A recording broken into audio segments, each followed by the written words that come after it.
I'm Steve Atkinson. I'm a 28-year cancer survivor, and at the age of 13, I was diagnosed with Ewing sarcoma, a rare type of bone marrow cancer.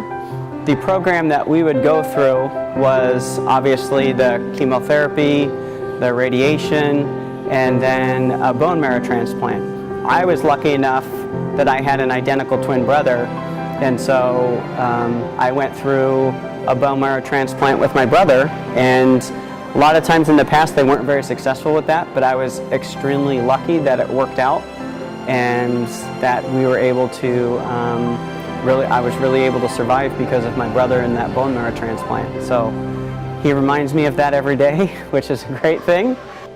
At the time they had given me a 5% chance of survival, and so I automatically was entered into different programs and signed off on experimental drugs and different things.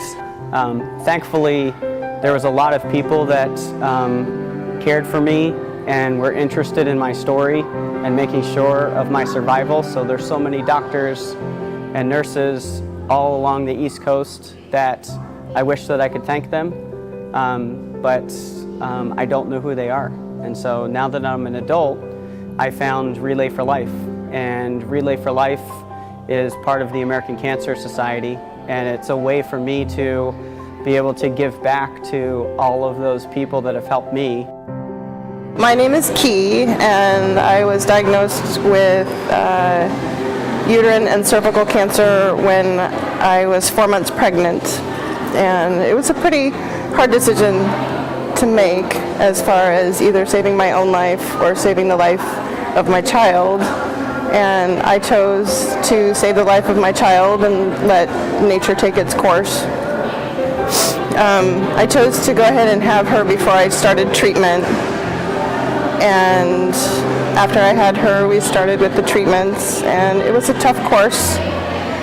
A lot of people didn't agree with my decision, but that's what I chose to do. And I have a beautiful, now 9-year-old girl, because I feel that I made the right choice.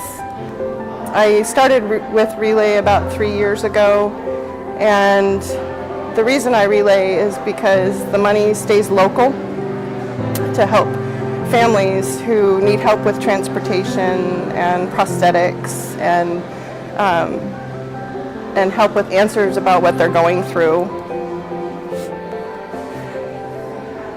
Because when the doctors tell you that the cancer you have, you may not live, you need help. You feel alone, and with the American Cancer Society and with Relay for Life, you're not alone. It's a whole huge family.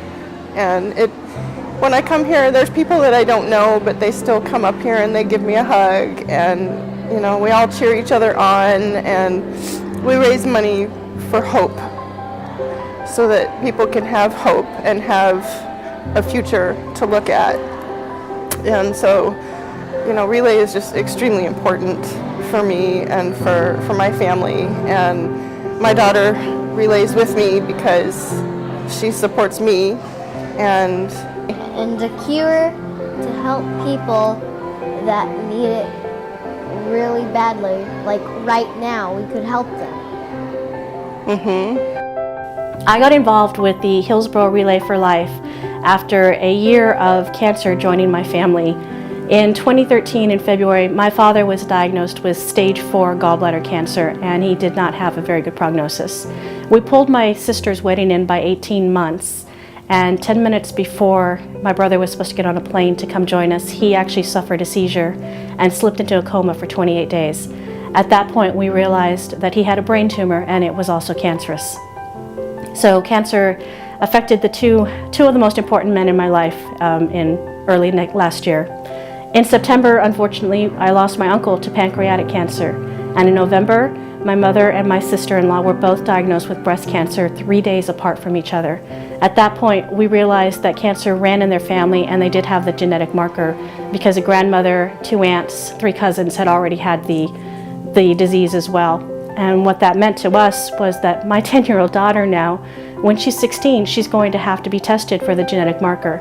Now, People ask me, what does that mean? The American Cancer Society actually funded the testing and the research that will help people who have the genetic marker to be aware of signs so they can actually diagnose quicker and earlier and save many more lives. Behind me, you're going to see 3 quilts, and we hope that you'll join us by bidding on the quilts. One of them will be a silent auction. The other 2 will be a live auction before the Hillsboro Hops game. All the money that's donated will be given to the Cure JM Foundation, the Ronald McDonald House, and the American Cancer Society. You can also donate throughout the day at any of their booths. So we hope that you'll help us and join the fight and help us finish the fight, at least when it comes to cancer.